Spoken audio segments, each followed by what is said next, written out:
में कोई ना कोई टैलेंट ज़रूर होता है और यही टैलेंट उनकी पहचान भी बनता है। हमारे साथ ऐसे एक पर्सन हैं जिन्होंने अपने टैलेंट और परफॉर्मेंसेस के चलते कई सारे रिकॉर्ड अपने नाम किए हैं। हम बात कर रहे हैं मीरा भाईंदर में रहने वाले गौरव सावंत भोसले जी के बारे में। छोटी उम्र में ही उन्होंने कई रिकॉर्ड्स अपने नाम किए हैं। अब उनका एक और रिकॉर्ड दर्ज हुआ है इंडिया बुक्स ऑफ रिकॉर्ड में। तो चलिए जानते हैं उनसे इस रिकॉर्ड के बारे में और उनके फ्यूचर प्लान्स के बारे में। चलिए शुरू करते हैं। मार्शल आर्ट्स के अलग अलग चैंपियनशिप्स में आपने पार्टिसिपेट किया, वहाँ पर दमदार परफॉर्मेंसेस किया, कई सारे मेडल्स जीते और इसी के मद्देनज़र अब इन परफॉर्मेंसेस को देखते हुए इंडिया बुक्स ऑफ रिकॉर्ड में आपका नाम दर्ज हुआ है। तो ये जो प्रोसेस थी वो किस तरीके से रही और मार्शल आर्ट्स की ट्रेनिंग आपने कब लेनी शुरू की? जब सबसे पहले तो मैंने 10th स्टैंडर्ड में जब मैं था तभी मेरे जो मास्टर है विनोद कदम सर, उन्होंने मार्शल आर्ट्स का ट्रेनिंग देना शुरू किया था। उनके पास मैं अब 7 साल से ये कराटे की ट्रेनिंग ले रहा हूँ और उस दौरान मैंने बहुत सारे कॉम्पिटिशन्स खेले हुए हैं नेशनल इंटरनेशनल लेवल पे। और जब ये पूरा जर्नी था उसके बाद मेरे मास्टर ने और मेरे जो को पार्टनर्स हैं यहाँ पे प्रैक्टिस के, तो उन्होंने मुझे यहाँ प्रेरित किया था कि मैं इंडिया बुक ऑफ रिकॉर्ड्स में भी अप्लाई करूँ maximum medals in martial arts के लिए। तो जब मैंने ये अप्लाई किया तो मेरे मम्मी पापा का, मेरे सर का और मेरे जो पार्टनर्स हैं उनका बहुत सारा सपोर्ट रहा है इस बारे में और उसी लिए अब मुझे ये अवार्ड मिला हुआ है। मैम, आप गौरव के सफलता के बारे में क्या कहना चाहेंगे? वो तो बहुत ही अच्छा लग रहा है और उसका तो हम लोग श्रेय अपने श्री विनोद कदम सर, उसके जो ट्रेनर हैं, उनको ही देना चाहती हूँ। सर, आप बताइए गौरव के सफलता के बारे में। इसके बारे में आपको उन्होंने कुछ बताया था कि मेरा नाम इस तरीके से रिकॉर्ड बुक में आया है या कुछ चैम्पियनशिप्स के बारे में? हाँ, एक्चुअली जब उन्होंने बोला कि इस तरह से मतलब इंडिया बुक ऑफ रिकॉर्ड्स में नाम अपना आ सकता है, उन्होंने पूछा था मुझे कि मैं अप्लाई करूँ, तो मैंने बोला बिल्कुल करो, कोई प्रॉब्लम्स नहीं है। ये सब श्रेय जो है वो एक्चुअली ये मास्टर श्री विनोद कदम सर, इनको जाता है। इन्होंने बहुत मेहनत ले ली स्टार्टिंग से उनके ऊपर, उनके शुरू से। तो ये लास्ट 7 साल से वो ट्रेनिंग ले रहे हैं और आज उसका ये नतीजा है। तो जैसे कि गौरव ने बताया कि उनके सक्सेस के पीछे आपका हाथ है, आपने काफ़ी अच्छे से उन्हें ट्रेन किया। तो जब गौरव आपसे पहली बार मिले थे तो किस तरीके का मतलब उनका नेचर था गेम इस कराटे मार्शल आर्ट्स को लेकर, और अब कितना डिफरेंस देखते हैं? साथ ही साथ अलग अलग चैम्पियनशिप्स के दौरान वो किस तरीके से स्ट्रैटेजी बनाते थे? गौरव जो है वो बचपन से उनको मैं जानता हूँ। बचपन में यानी नर्सरी में थे तब से वो हमारे साथ है। उनके बाद उनके मम्मी पापा ने ये बताया था कि सर आप मार्शल आर्ट क्लासेस चालू करोगे तो हमारे गौरव को सिखाना। तो बोला ठीक है। 10वीं में जब गौरव थे वही टाइम पे हम लोग ने 2014 में क्लासेस चालू किया। इसमें गौरव ने काफ़ी मेहनत की। अभी तो ग्राउंड अच्छा खासा मिला है महानगर पालिका से। जब इनका ट्रेनिंग चालू था वो टाइम पे पूरा धूल मिट्टी और पत्थर थे, उसमें इन्होंने ट्रेनिंग की है। और जो इनके साथ भी बच्चे थे कोई छोड़ के चले गए, जो रह गए वो इंडिया बुक ऑफ रिकॉर्ड के लिए सिलेक्ट हो गए। और गौरव का मतलब जैसे कि आपने बताया कि ट्रेनिंग लेने अपनी देनी शुरू की, और अब यहाँ से आगे गौरव को मतलब कहाँ देखते हैं कि किस तरीके से प्रोग्रेस चल रही है उनकी? हर एक गुरु को अपना शिष्य जितना आगे जाएगी उतनी ही खुशी हो जाएगी।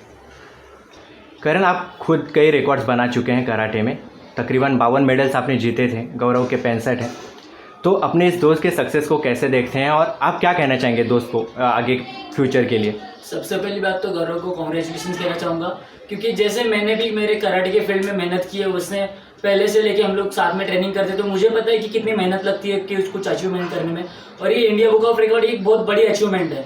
तो उसने भी जितने मार्शल आर्ट्स के अलग अलग गेम्स खेले, जैसे कराटे हो गया, किक बॉक्सिंग हो गया, वुशु हो गया, मास रेसलिंग हो गया, बेल्ट रेसलिंग हो गया, वो उतने कॉम्पिटिशन्स खेलता गया, उसमें अपनी पूरा 100% देता गया।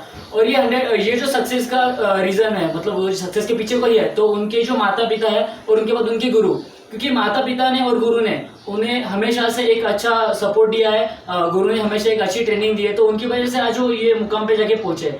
और जैसे कि हम लोग ने अभी इंडिया बुक ऑफ रिकॉर्ड, जैसे ये रिकॉर्ड अभी हम लोग ब्रेक किए, हम लोग का आगे यही मोटो होगा कि इंडिया बुक ऑफ रिकॉर्ड के बाद Asia book of records, Limca book of records and Guinness world records, ऐसे रिकॉर्ड्स ब्रेक करें और आगे एक इंटरनेशनल लेवल पर खुद को रिप्रेजेंट करें, अपने इंडिया को रिप्रेजेंट करें और एक अच्छे प्लेयर बने। जैसे कि गौरव अभी मेडल जीत चुके हैं, लेकिन कई सारे कॉम्पिटिशन्स या चैंपियनशिप में कई बार टफ सिचुएशंस होती है, कोई टफ कॉम्पिटिटर मिलता है, तो उस दौरान आपसे कुछ बात होती थी, मतलब अलग अलग चैंपियनशिप्स को लेकर कि क्या हो सकता है, किस तरीके से इम्प्रूवमेंट कर सकते हैं? हमारा सातारा में एक स्टेट लेवल का कराटे का कॉम्पिटिशन हुआ था। उस दौरान ऐसा हुआ था कि हम लोग ने एक कम से कम 3 महीने ट्रेनिंग की थी और वो स्टेट लेवल के लिए सिलेक्ट हुए थे। वो ट्रेनिंग में ये बात हुई कि जो अपोनेंट था वो एक अच्छा फाइटर था और हम लोग ने भी अच्छी मेहनत की थी, अच्छी प्रैक्टिस की थी।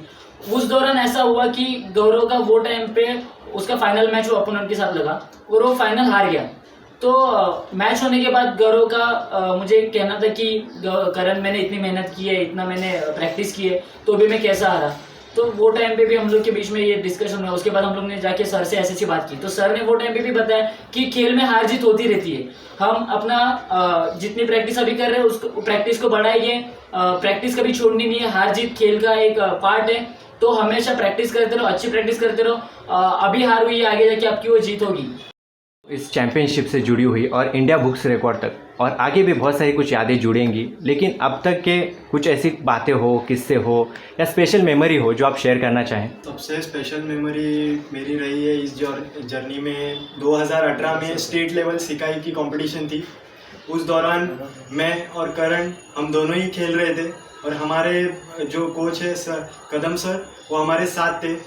तो उस दौरान ऐसा हुआ था कि हम फाइनल बाउट था और तकरीबन 2 मिनट का बाउट था। तो 2 मिनट के बाउट में जो फाइनल बाउट था वहाँ पे बहुत ही इंटेंस फाइट हुआ था। अपोनेंट भी उतना ही टफ था और मैं भी उतनी ही मेहनत से खेल रहा था और डिसीजन देना बहुत ही टफ हो गया था। पर लास्ट मोमेंट में मैंने कुछ पॉइंट स्कोर किए और मैं वहाँ पे गोल्ड मेडल जीता था। तो तब सर और मेरे जो भी को प्लेयर्स साथ में गए थे बहुत ही खुश हुए थे। मेरे मम्मी पापा को जब ये बात पता चली वो भी बहुत खुश हुए थे। तो और इसी तरह से मेरे मम्मी पापा का और मेरे सर का मुझे हमेशा सपोर्ट मिलता रहा है, इसलिए मैं आज ये मुकाम तक पहुंच सका हूँ। तो उनको मैं बहुत धन्यवाद देना चाहता हूँ कि इस तरह से मुझे सपोर्ट करने के लिए और आगे भी करते रहे। फ्यूचर प्लान्स क्या है, मतलब यहाँ से आगे? यहाँ से आगे जैसे कि अभी और कॉम्पिटिशन्स आती रहेंगी। अभी कोविड की वजह से 2 साल का गैप पड़ा था, कॉम्पिटिशन्स खेलने नहीं मिल रही थी। पर इसके बाद जब भी ये अनलॉक होगा तो हम पूरी कोशिश करेंगे कि ज़्यादा से ज़्यादा कॉम्पिटिशन्स में जाना है, पार्टिसिपेट करना है। हार जीत तो होती रहेगी पर मैक्सिमम पार्टिसिपेशन यहाँ पे दिखाना है, ताकि हमारा जो एक्सपीरियंस है वो और बढ़ता रहे और बड़े मुकाम तक पहुँचने के लिए हमें मदद मिलती रहे। आप शायद ट्रेनिंग भी दे चुके हैं एज अ हाँ। कोच के तौर पर, तो उसके बारे में थोड़ा बताएंगे? ट्रेनिंग जो देने की कला है वो भी हमें कदम सर से ही मिली है कि कैसे अच्छी तरह से अपने जूनियर्स को ट्रेन करना है। इसी के साथ साथ हम लोग विमेन सेल्फ डिफेंस के सेमिनार्स भी कंडक्ट करते हैं। हाल ही में एक विमेन इक्वालिटी डे पे हमने सेमिनार कंडक्ट किया था और बहुत ही सक्सेसफुल रहा है पूरे मीरा भाईंदर में।